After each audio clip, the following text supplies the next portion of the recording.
Hello, this is Leah from the Trillium Creative. Welcome to my channel. Today we are going to work on a little project. I made one of these for a gift at Christmas for my brother's girlfriend, and it was just really fun and kind of, somewhat simple. And it's just a little notebook made from a hanging file folder. I just did like a little short reel of the kind of a flip through of what the notebook was before I mailed it off. And not only did I have a lot of fun making it, but I had some interest from others on how to make one. So I thought I would give a little tutorial on how I did it. I'm probably going to break this up into a few videos just so that it's not super long. But today we're going to first start with making the cover. Now, like I said, I made it out of a hanging file folder, just like this one, the green. This is what it looks like on the inside. And I just I went ahead and cut a piece for the cover for today, but I just took a craft knife and a ruler and basically cut off the metal pieces, and then I used a long section for the cover. Now you can make this any size you want to. I made it fairly small, and I used measurements that I knew would be easy to work with as far as when I go to put pages into it. So I'm gonna show the measurement. It's actually easier if I do this with a ruler. So right now I have a piece that is 5.5 inches tall, and it's about 11 3/4 inches long. Now, in order to fit pages, so I basically am going to be using, for the signature pages, I'm going to be using letter size pages, but they're cut in half. So for that to work easily, the cover needs to be, let's see, do some quick math in my head. So letter size pages are 8.5 by 11, so they're going to be 5.5 tall. Is that right? 11 divided by 2 is 5.5. And then, so is that what I did here? Yeah. We may have to trim the signature pages a little bit because I made the cover exactly 5.5. So, anyway, half of 8.5 is 4.25. So we want, when we go to fold this, so basically it's going to be like this, and then we're going to have a little overlap here for the closure. So I want to have this folded over at 4.5 to give it a little bit, the pages a little bit of space, so they're not right up to the edge. Now, because this material is a little bit thicker, kind of like a thick cardstock, I'm going to go ahead and score so that it doesn't split when I go to fold it. So I just have a little mini scoreboard here. I'm going to go ahead and score it at 4.5. Hopefully they're kind of hard to read. So this is 4.5. So that's our first fold. And then I'm going to go ahead and fold this.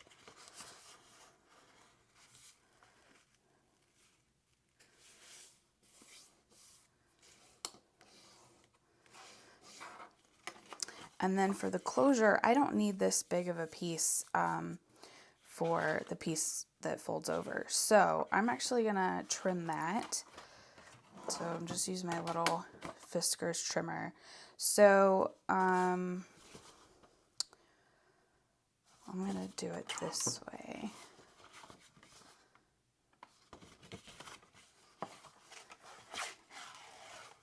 So I really only need it, well, let's see, okay.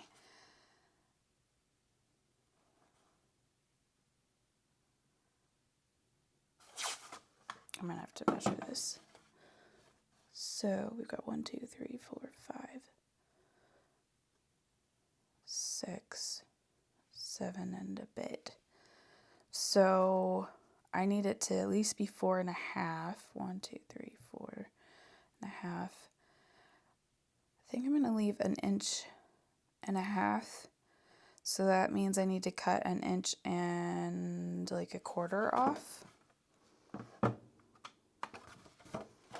This is probably not the best way to measure, but this is what makes sense in my head. So I said 1.25 inches. So I'm gonna do that. Just try to make sure it's straight. I think those marks, yeah, those marks are 1/4. So then we have a little bit of a strip left over for something else. Okay, so that's a little bit more, and that even might be a little bit longer than we need. I think I'm going to trim off just a little bit more. So I'm just going to eyeball this. It's like another 1/4 inch.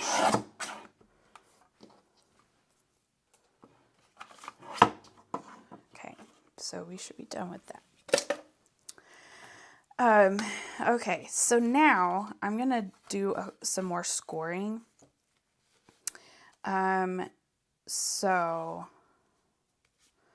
I'm just going to kind of eyeball this. I want like probably 3 score marks, a little bit spaced apart to kind of create not a full fold, like a sharp fold, but kind of a rounded fold. So I'm going to do this right by the edge of the cover. Yeah. First one right by the edge.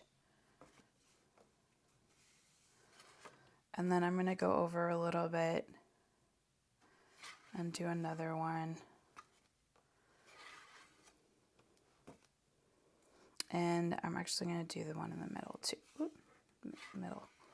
So there's going to be 3 kind of close together.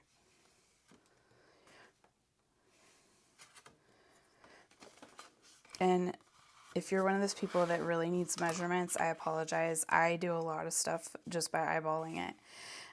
So I'm going to kind of bend these a little bit, but not like fully fold them down with my bone folder. I'm just going to try and get that curve in there.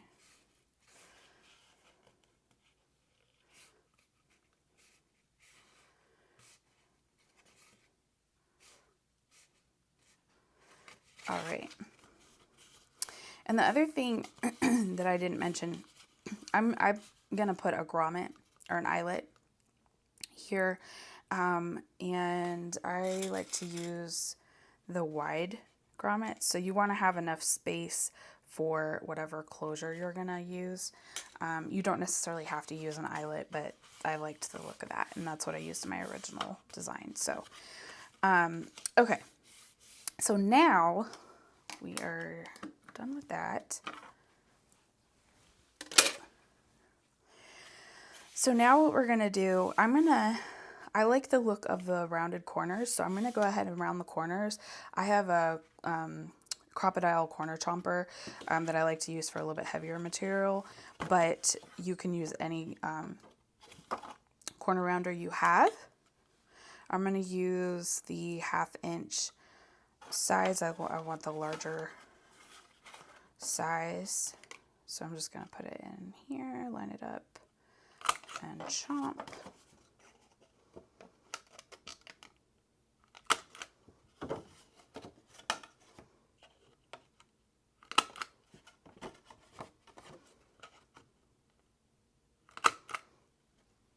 Okay.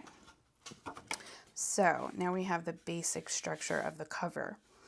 Now, what I did with the original design, and my original design was really inspired by Seven Plaza or Margreth at Seven Plaza on YouTube. And it was a very kind of grungy style. So what I did was used a sanding block. You can get these on Amazon. You can get them at your local hardware store. I got mine at, I think, Home Depot. So it's just a little sanding block. They come in different grits, just like sanding paper. And I use this a lot to distress things and rough up certain things in my journal making. So what I'm going to do is I'm going to rough up the edges and then ink. And then once I'm done with that, then I will probably do some stamping on the cover. So I'm going to go ahead and do that. Probably speed up this part because you probably don't need to watch that whole thing. But I just take my sanding block and I take the edge and rough it up. And if I really want some like dings in the edge and make it look really worn, I will take the edge, because you'll see it's kind of angled here. I'll just take the edge and kind of rough up. Like, it makes a lot of noise, sorry. But that's kind of what I do. I just go around the whole edge, the edges of the whole cover, and rough it up.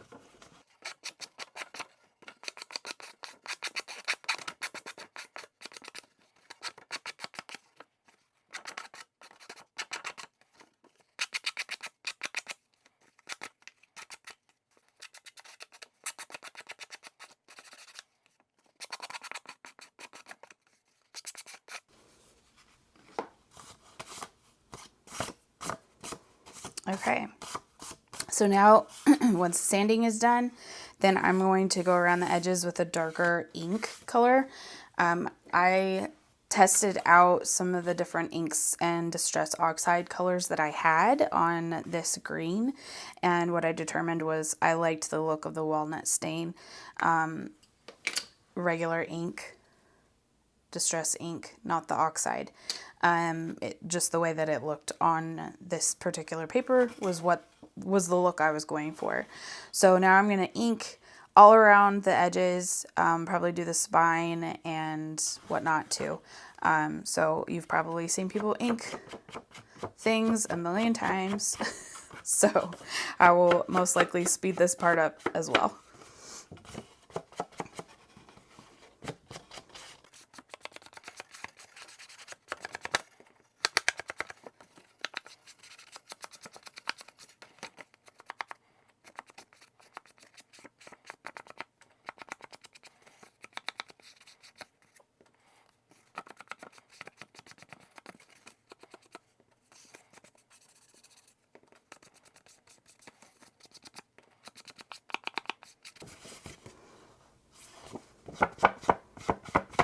Okay, I've done the outside now. I'm going to do a little bit on the inside as well.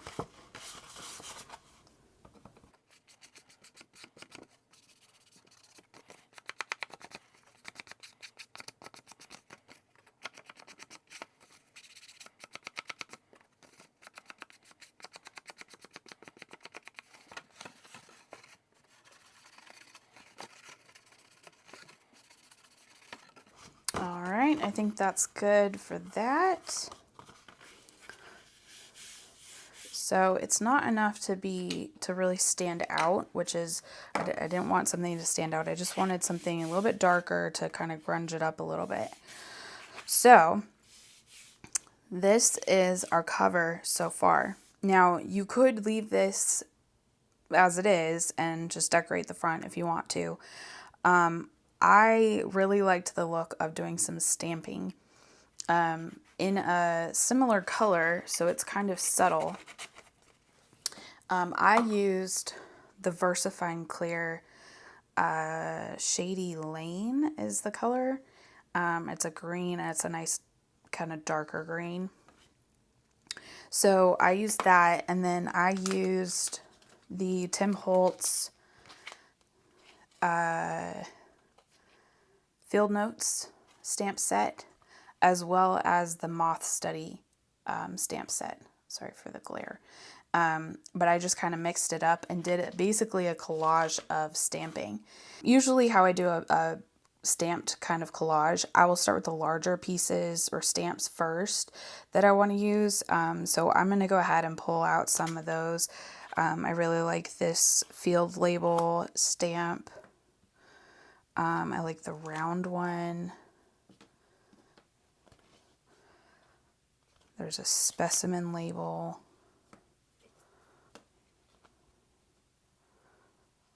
And there's a bird one here that I like.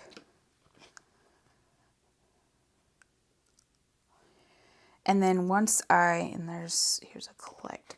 There's so many good stamps in this, in both of these sets. I really like them, which is why I went ahead and spent the money to get them, because there was a lot that I knew I would use. Okay, so I'm just going to start with this largest one. And because, you know, we're doing the front, I'm going to do the front and the back. I will use the same stamp multiple times. And sometimes I'll do it off the edge of the material, and sometimes I won't. So I'm just going to start with this one. It's the field label. And I'm just going to stamp lightly with the ink. Make sure it actually got everything. And then I'm just going to go for it.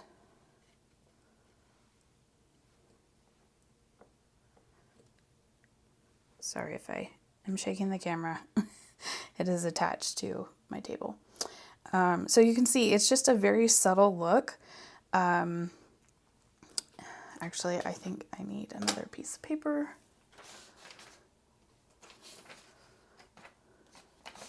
So that I can stamp off on something that I can stamp off on. Although I'm going to use this one again, so.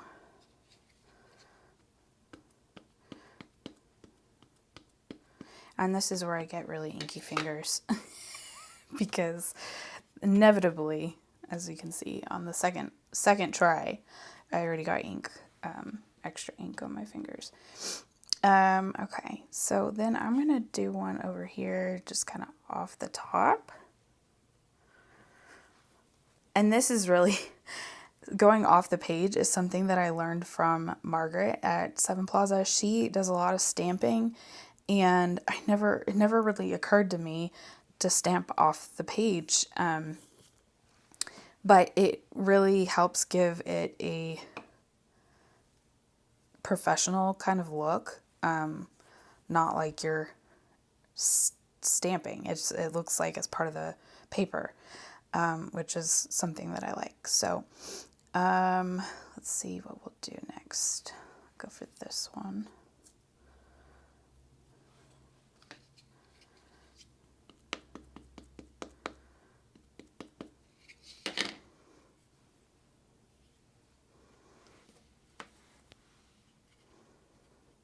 And I like to kind of stagger them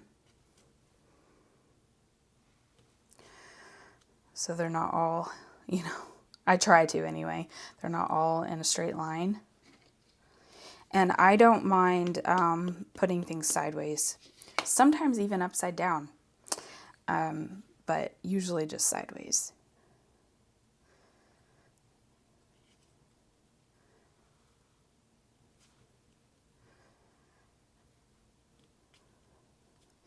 So this is definitely something that's really up to your preference. If you want to do this much stamping, I find that I really enjoy it. So I'm just going to go ahead and stamp the rest of this. So like I said, I start with the larger stamps, and then I kind of work my way down and fill in the smaller spaces as I go.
All right, I think stamping is completed. So the next step for the cover will be to put the eyelet in for the closure. So I'm going to go ahead and do the eyelet here. So I think I want to go with a little bit more of a brown color. And I'm just going to use my crocodile eyelet setter for this. If you want a full video on how to use this tool, I have a separate video that I'll link below that goes into the full details of how to use it. But basically, we're just going to punch a hole. These are 3/16 size, and I'm just going to eyeball it for the center.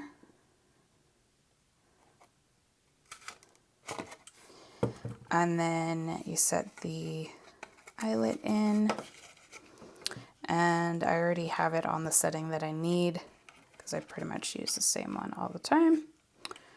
And then you just squeeze, and there we have it. The eyelet is set. I think I'm going to go ahead and put the front label on it as well because that won't take very much time. I already have some pre-stamped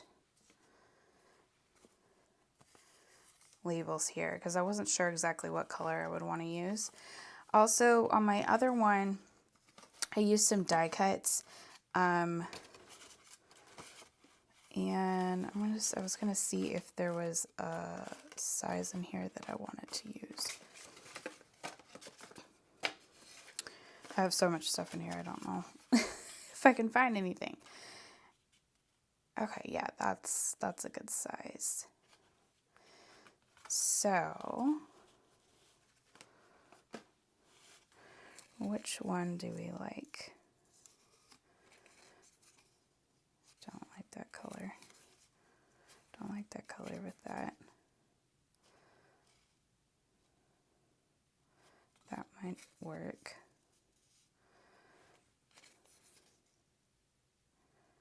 I kind of like that one.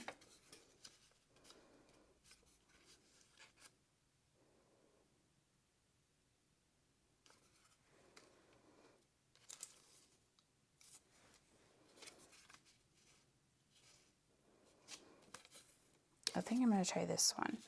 So this is actually cardstock, craft cardstock. So I'm going to try and rip it because I like that look. It's not the easiest thing to tear. Now, do I want field notes all in one line?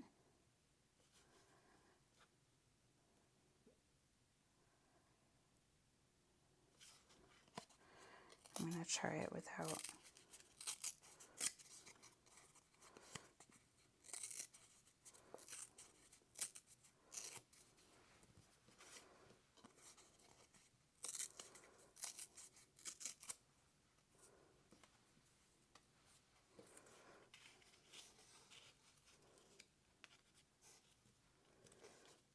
Yeah, I like that better.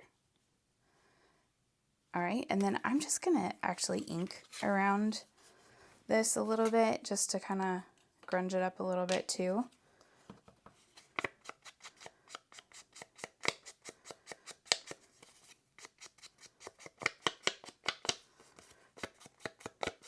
So this is actually out of something similar to a manila folder.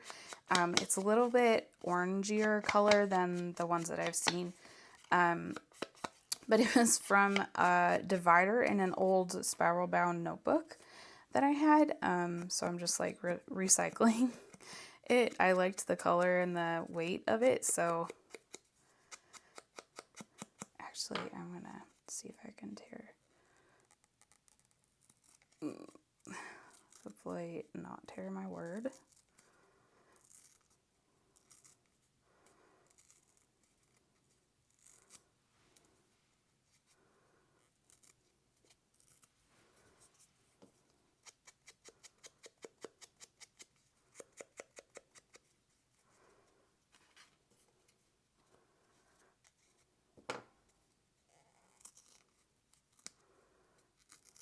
so close to the edge.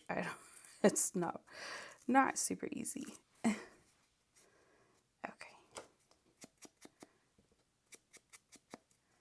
Now, what I did with the first one that I made, it was a gift for someone. So I actually personalized it and I put her name on it as well. And you could totally do that, like for, whether if you're making it for yourself or for someone else. All right, I'm going to go ahead and glue that on, put the ink away because I am likely to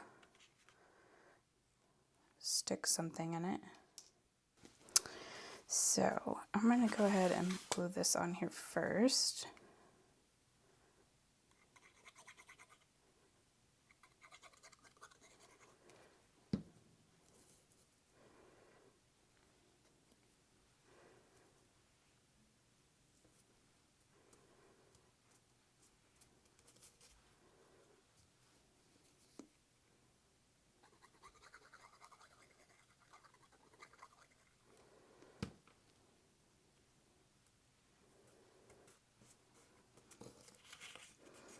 And then I'm going to glue this on.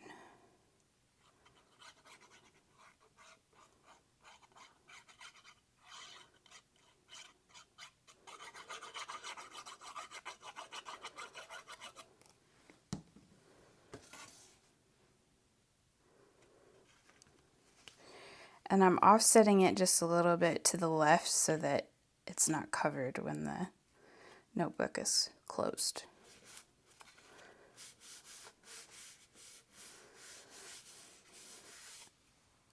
All right, and then with the other one, I put a little mushroom on the front.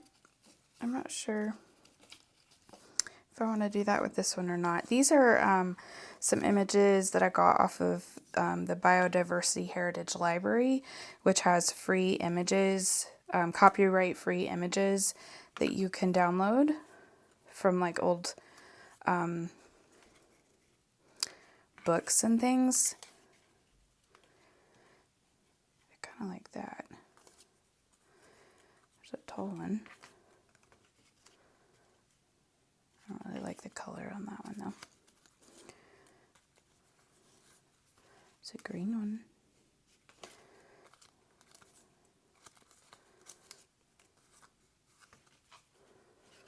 Is that too matchy-matchy?